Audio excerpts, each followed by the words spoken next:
Grüß Gott und willkommen. Greetings from Vienna. My name is Jiracek von Arnim and I'm happy that you're joining me tonight. So here we are, October of 2020. What a difficult year. So many projects that were postponed or cancelled even. And in a year where we wanted to celebrate the musical genius of Ludwig van Beethoven, 250 years of Beethoven. Just imagine how sad it would be not to have his music around us. Here in Vienna in May, we wanted to celebrate our 16th edition of the International Beethoven Piano Competition Vienna, which I'm the artistic director of. In the final night, the final concert, 3 finalists with orchestra performing in the famous Golden Hall of the Vienna Musikverein. And the winner being presented with the Bösendorfer Grand Piano as a first prize.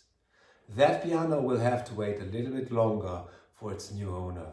We plan on having the edition in April of 2021. And in the meantime, I hope everyone stays safe and healthy. I'm also sad about cancelled projects, for example, to the United States, where I was invited to visit Yale, Peabody and Boston Conservatory in order to meet young talents, to work with them, and to present music. So I'm quite happy that Boston Conservatory invited me to do this instead. A little project, choosing 4 Beethoven piano sonatas close to my heart and talking a little bit before playing it for you. And of course, as you know, my English is a little bit limited. However, I'm quite happy to speak to you. It's not easy though for me, because during the past few months I refrained completely from streaming from my own living room. And as a matter of fact, to this day, there is no studio recording of me available, simply because I love meeting people and performing in front of a live audience. But to say it in the words of one of the great philosophical minds of our time, it is what it is. So let's look now at the Sonata in C-sharp minor by Ludwig van Beethoven. And of course, every one of you knows this piece, and everyone knows that there is a name associated with this piece, the so-called Moonlight Sonata. This is a title that Beethoven never heard. During his lifetime, people knew this sonata as Die Laubensonate. A Laube in German means arbor. So I guess people thought that this was composed in an arbor. But the idea of a moonlight sonata, I'm pretty sure Beethoven would have been very mad, because it's way too romantic for him. And there's actually only one piano sonata where he wanted to have a title for it, and that is Das Lebewohl. Even here there was a problem, because his editor chose the French translation, Les Adieux, and Beethoven was mad about that as well. I will talk about it next time. I would like to point out something quite interesting that I read in this little book by Edwin Fischer, the great German pianist. He writes here about this Opus 27 number 2, that first of all there exists this very small snippet of a few bars of Mozart's Don Giovanni, the moment where Don Giovanni murders the Comtour. Comtour is dead, and these bars Ludwig van Beethoven transcribed into the key of C-sharp minor. And Edwin Fischer has his own idea of what title should be associated with this piece, or what kind of mood we should be looking for. And without proof, he writes about the death of a close friend of Ludwig van Beethoven in Vienna, a man of nobility. And his casket was being presented in his palais. And one night friends came, and also Ludwig van Beethoven came, and he sat down at the piano and improvised. Fischer thinks this would be the mood best describing the scene of the first movement, a death of a close friend. And to me it makes sense, because I think then to Opus 26, where we also have a slow movement. And it starts like this.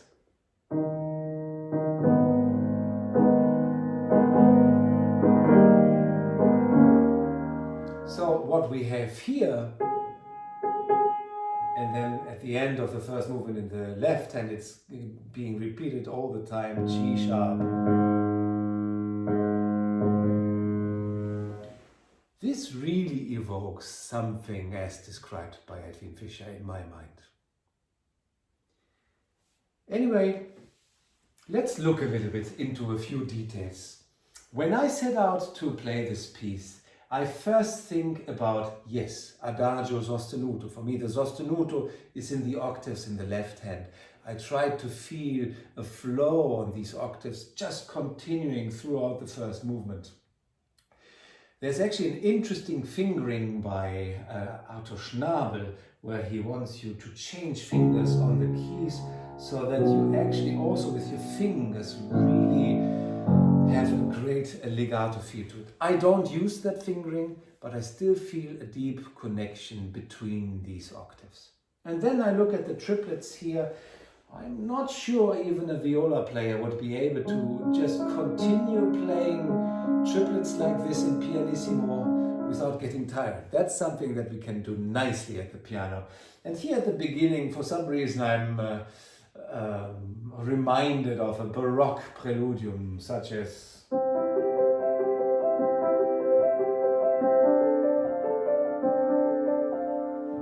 be this as it may, Beethoven writes for us sempre pianissimo, and he also wants us to use pedal throughout the movement. Now there's some discussion regarding the pedaling of this movement. Some colleagues, some pianists think it should be a pedal all the way through to the end. I personally don't do it because I believe our modern instruments are way different than the instruments that Beethoven had, and I feel like I need to trust my ears and then change my pedal when I feel it gets a little bit too mushy and unclear. And also, Beethoven writes at the beginning sempre pianissimo, but of course then he changes with crescendo and writing piano and so on. So I think the general mood, the general idea should be the sempre pianissimo and using a lot of pedaling. However, you have to react to the music and to what you hear with your ears. There's one interesting idea of Edwin Fischer, which I just wanted to mention quickly, and he talks about pianists with smaller hands. And for me, fortunately, I have rather big hands. For me, it's not a problem to play something like this in one hand, to have these notes together and still control the sound. Fischer, for a smaller hand, recommends this, to play the F sharp with your fifth finger in the right hand, and then use your left hand to play the B. Interesting idea and definitely worth trying, especially when you have a smaller hand, in order to keep it very soft, under good control, and still with a legato feeling to it. Let's turn our attention to the ending of this beautiful first movement, this C sharp minor. There's only one other work by Ludwig van Beethoven written in this key, a string quartet. And I think of, for example, the second movement of Franz Schubert's Wanderer Fantasy. This harmony just evokes a certain special melancholic quality to it. And in any case, Beethoven writes here pianissimo and a fermata on the last chord. And then he writes attacca subito il seguente, meaning we have to immediately connect to the second movement. As a performer, that is not that easy because you are emotionally connected to this very calm atmosphere of the C sharp minor. And here we have an allegretto which is more like a dance in a way, and it's very light. Franz Liszt once put it so nicely. He said the second movement is like a beautiful small little flower between two abysses. And I think that's a very good idea about this. This is really just a very beautiful short movement. But many students have problems adapting to right from the first note that you play, and of course the first note is a D flat sounding just like a C sharp, to adapt to this very different character of the second movement. And I tell my students when they tell me about this problem that they should think about words that they would sing with the upper melody, We know it from other parts in Beethoven, of course, for example, Lebewohl, where he actually writes Lebewohl into the score, or last movement, noch traurig, still sad. And here I feel like it can be helpful when you have a problem adapting to a different character right out of that fermata of a C-sharp minor by coming up with some maybe even silly words that you can use. In the case of my student, I told him, why don't you think about ich hab dich lieb, ich hab dich lieb. In English maybe something like give me a kiss, give me a kiss. You might laugh about this idea, but it does help when you have problems in changing the emotion, the state you are in as a performer, when you have to start a movement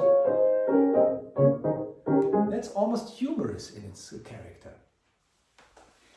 So here then we have this beautiful trio where it's such a typical Beethoven idea to have a surprising forte piano effect on and on. And I believe as a performer, I really need to show this forte piano because this is Beethoven.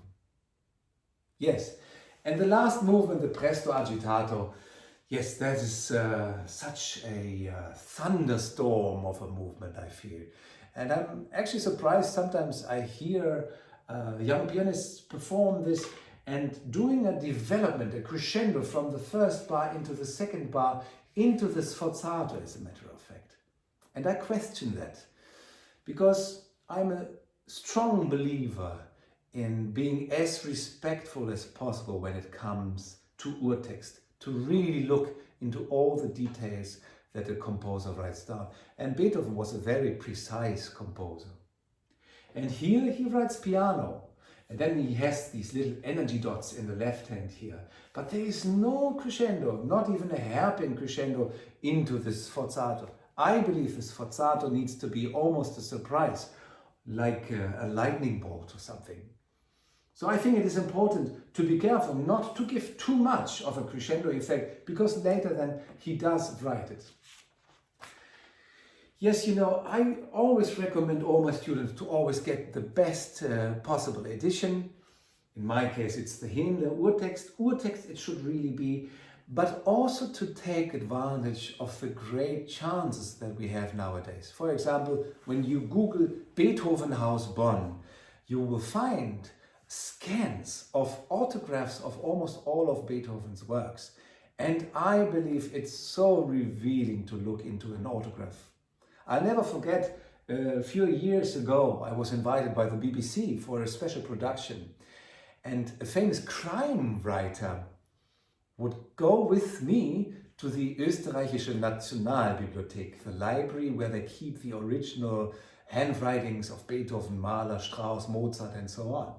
And we sat down at a table and we looked at the original score of Beethoven. And it is, of course, very magical to be so close to his writing and to see how precise he was. And sometimes he seemed almost angry by crossing something out with a lot of ink.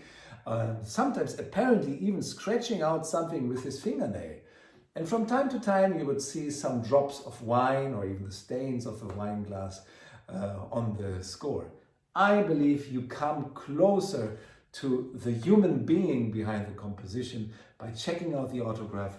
And for example, something like looking at how big, for example, the word crescendo is written. It's also, for me, an indicator when it's really with a lot of ink and it's bigger.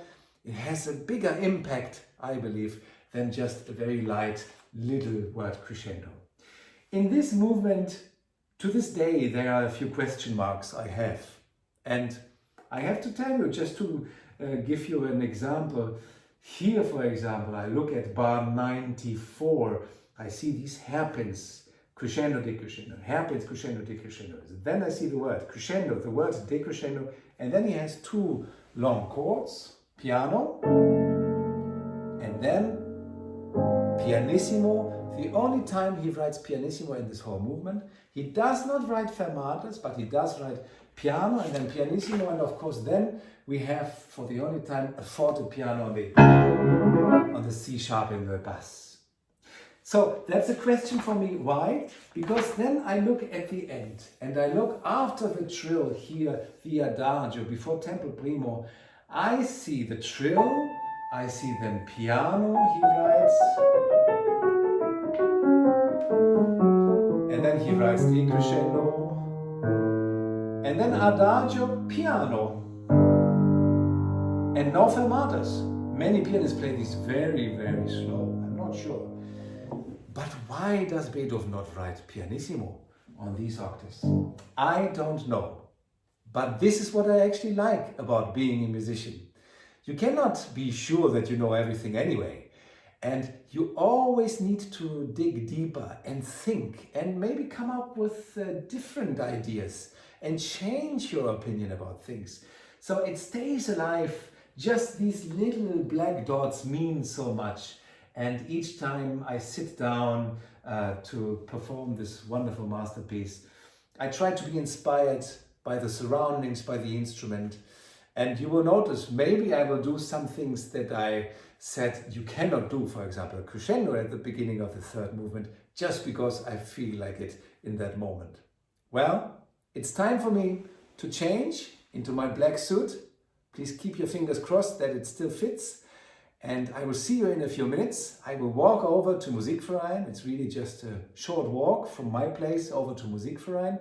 And in Musikverein, there's the Bösendorfer Stadtsalon, where they have about 20 or 30 Bösendorfer pianos. And in a chambre séparée, in a different room, they have prepared a Bösendorfer for me. And I'm about to perform for you now the C-sharp minor sonata by Ludwig van Beethoven. Thank you again for listening.